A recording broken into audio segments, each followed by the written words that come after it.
Welcome back into the GSMC Sports Podcast as we're now going to be diving into our power rankings entering Week 7, specifically doing the top 10 teams in the NFL right now. Without further ado, diving into it here, number 10, we have a new addition to the power rankings, and that is the Chicago Bears. Now, the Bears, I do worry a little bit. I think that there is a concern that they don't exactly have a very high quality win up to this point in the season, where if you look at the actual teams that the Bears have beaten up to this point, you're looking at a number of one-win teams along the way in the Titans, Rams, Panthers, and Jaguars. But the reason why I have them in the top 10 is because I think that they have a legitimate elite part of their roster, and that is the defense. I've been screaming the Bears defense is ready to take that next step,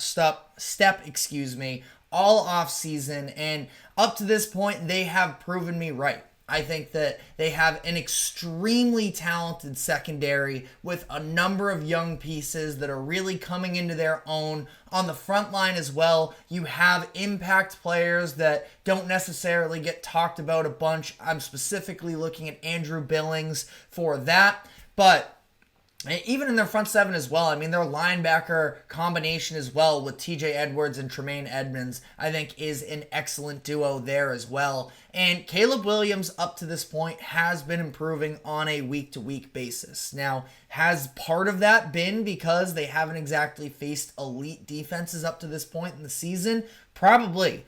But this is a situation where this team just continues to be on an upwards trajectory, and I think that they are going to have a real shot at the playoffs, but it is going to, be a little bit of, decision time on the Bears in terms of, can we fully buy into this team? They're on a bye week this week. They're going to come out next week off of that long break and play the Washington Commanders. So should be really interesting there, especially because I currently have the Commanders at number 9. So they drop one spot from last week where they were 8. They lose to the Baltimore Ravens. Ultimately, I thought it was an admirable performance, the fact that they did stay in the game. I thought that really it was a little bit the Ravens allowing them to stay in it and be more competitive. The Ravens drastically outgained the Commanders the entire game, but a couple first quarter turnovers from Baltimore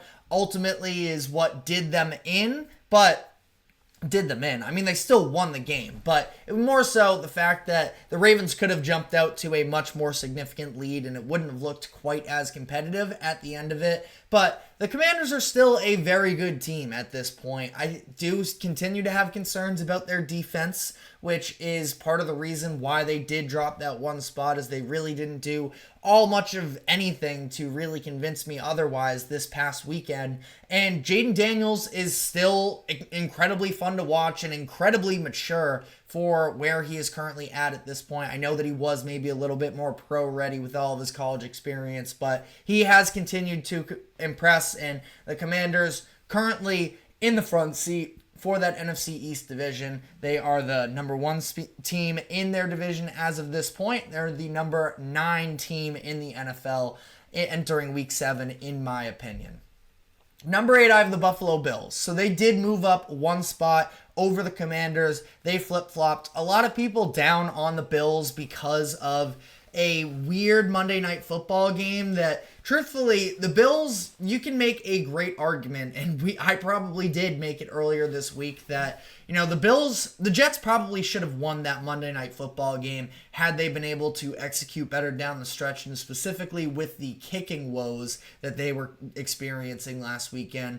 But I also think that the Bills just made a direct improvement at their number 1 position of need, which was wide receiver with Amari Cooper. And I understand Cooper at this point, he's 30 years old. He has been struggling with drops so far this season, but he at least provides a level of dynamic playmaking on the perimeter that the Bills were desperately needing. And I understand that this doesn't change their entire receiving core, But I also do feel like they have a number of more viable wide receivers a little bit, when they aren't put into number one wide receiver role. I'm looking at specifically Khalil Shakir, who I think is an excellent, route runner, and, he's a scrappy player that can, make plays for them. He's been good on some of those Josh Allen extending plays, but he's not somebody who is going to line up against opposing teams' number one cornerbacks and win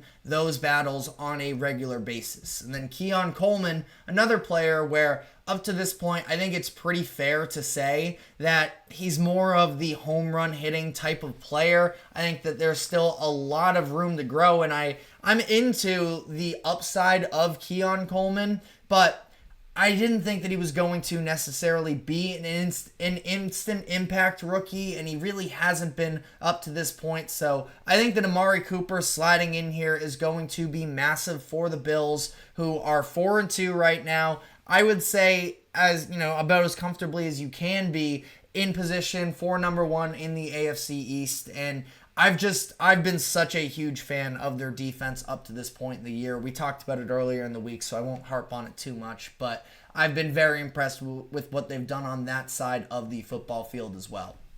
Number 7, I have the Houston Texans, and really, I think that there's a pretty clear top 7 teams in the NFL, and from there, you can sort of pick and choose who you like the most. The Texans, I do want to move them up, and I'm sure that they will earn their way up towards the top. I think that part of my issue with the Texans is that they haven't had a lot of super convincing wins. Last weekend against the Patriots was the first game that they won in a non-one-score game. Before that, it was a 2-point win to the Colts, 6 against the Bears, 4 against the Jaguars, and 3 against the Bills, which a win is a win. But, and I don't want to be complaining too much. I really like this Texans roster, but I am sort of waiting on them matching up against a premier team, and they are going to have the Green Bay Packers this upcoming weekend to prove that in what I think should be one of the games of the weekend. Texans are a great roster on both sides of the ball. We just need to, see it all on display against one of the other top teams in the NFL, and they're going to have this opportunity this upcoming weekend. Number 6, I have the San Francisco 49ers. The 49ers they've kind of been this sleeping giant up to this point in the season, where week by week we're kind of waiting to see the full version of the 49ers that we've been waiting for. And I thought that their win on Thursday Night Football last week was pretty convincing over the Seattle Seahawks on the road there. So I'm definitely, I haven't been off of the Niners at any point this season, but now we're really starting to see them find their groove a little bit more, get their pieces back, and obviously there's still more sort of coming down the pipeline, specifically looking at Christian McCaffrey. I am very curious on whether or not Brandon Ayuk ever does turn his season around for what has been very disappointing up to this point in the year, but that's the thing, is they are just so loaded with weapons right now, and I think that they are going to be one of the scariest teams in the NFC right now. We talked about this yesterday, probably the team to beat, but the team that has been surging and in my eyes might be the best team in the NFC right now is the Green Bay Packers. Now, they're not the number one NFC team on this list at this current moment, but in terms of long-term projections here, this might be the year of the Green Bay Packers in the NFC, honestly, because I think that they are so sound on both sides of the ball right now. The biggest concern that people have right now is criticisms over that defense. Do we know that they're good yet? We don't necessarily, but I've been a fan of Jeff Hafley since his time at Boston College. I think he's made a very solid transition into the NFL up to this point, even with missing Jair Alexander in some of these spots as well. The Packers have been able to be a pretty well-performing defense. You look at some of the young players that have been making impacts for them, most notably Evan Williams in the secondary.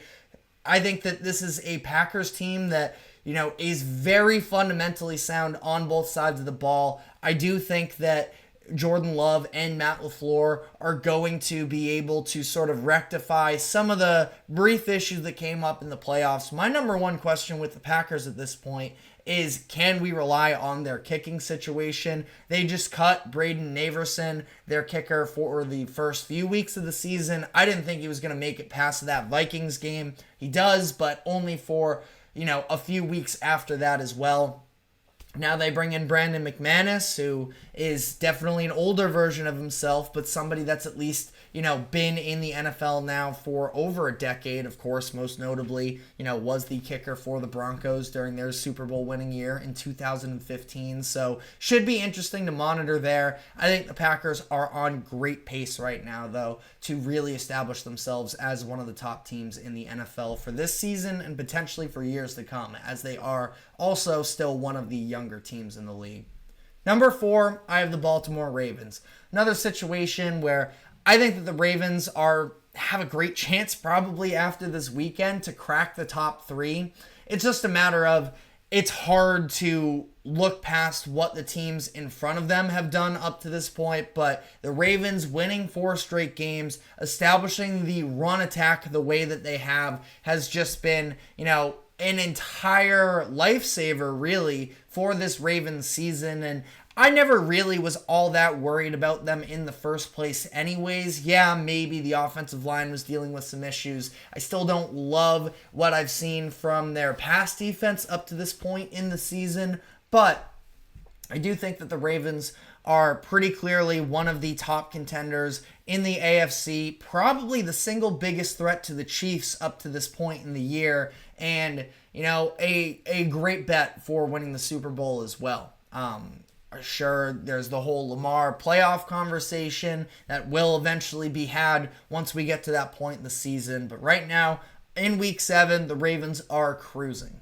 Number 3, I have the Detroit Lions. I did, and it felt gross, but I did knock them down 1 spot from last week to this week, and that's even given that they just beat everything out of the Dallas Cowboys, an absolute bloodbath there, but I don't think that the Cowboys are particularly good, for one, and then for 2, losing Aiden Hutchinson is a really big deal in my opinion. And I hope that I'm wrong and that the Lions are still going to be able to continue to improve as a defensive unit, which we've seen consistently from them over the past, now call it 2 years, probably dating to about halfway through 2022, that this defense has been taking strides, and they have a whole reworked secondary that you see them a little bit as well. They've had some growing pains, but, I think that they have made improvements throughout the course of the year. But that being said, that secondary is going to be that much more vulnerable now that Aiden Hutchinson, who was, I think, on pace to win Defensive Player of the Year, he is now out for the season. And I do think that it is going to strike a very real difference in overall how these Lions are able to play on that defensive side of the ball. So we will see. I have them at 3, but they play the Vikings this upcoming week. Either way, the Vikings are a very good team, and I wouldn't significantly knock the Lions, but I think I'm going to be very curious specifically to see how that defense plays without Aiden Hutchinson this upcoming week. And I did mention the Minnesota Vikings. They come in at number 2. Coming off of a bye week, I just mentioned for the Lions, scary matchup, I think, for Detroit.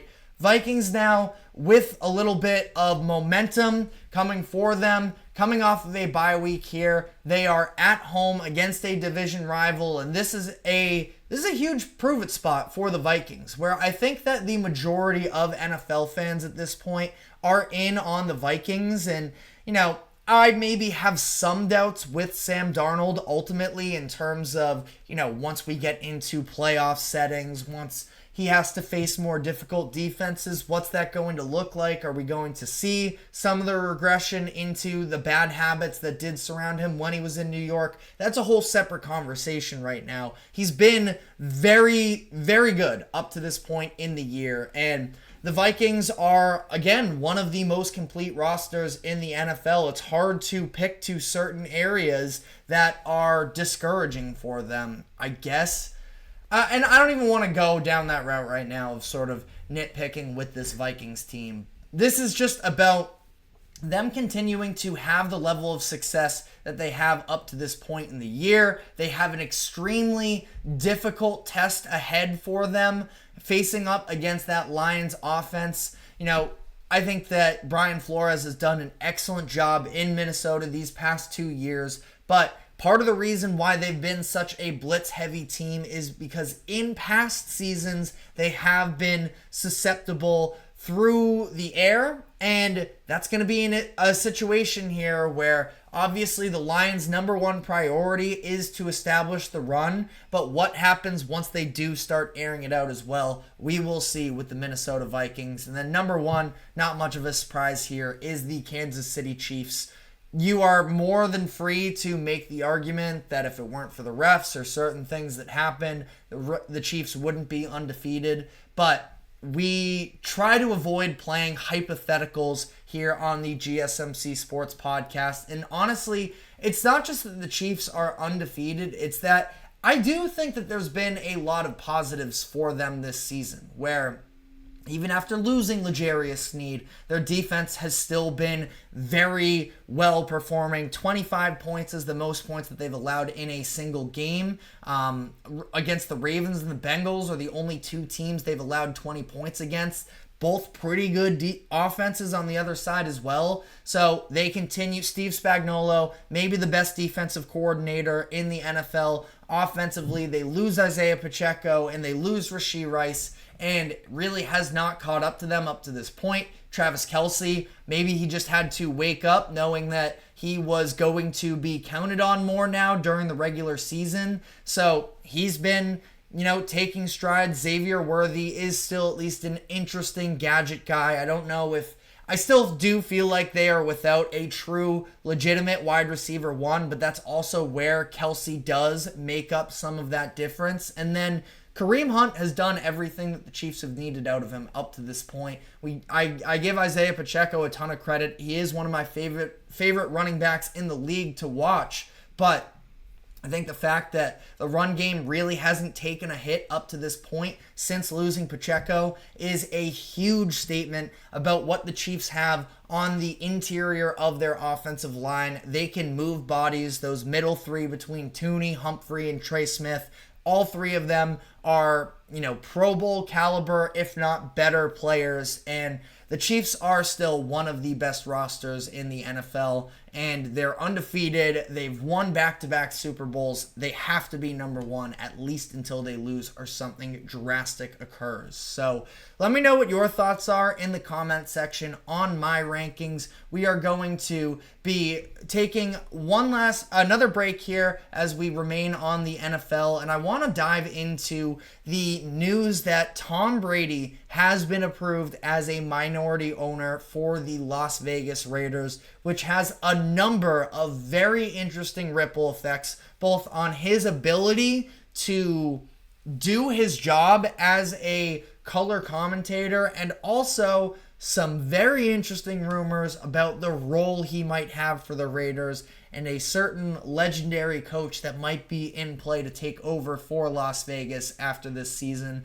So we are going to be diving into that, but before we do so, we are going to take a quick break. Do not go anywhere. We will be right back.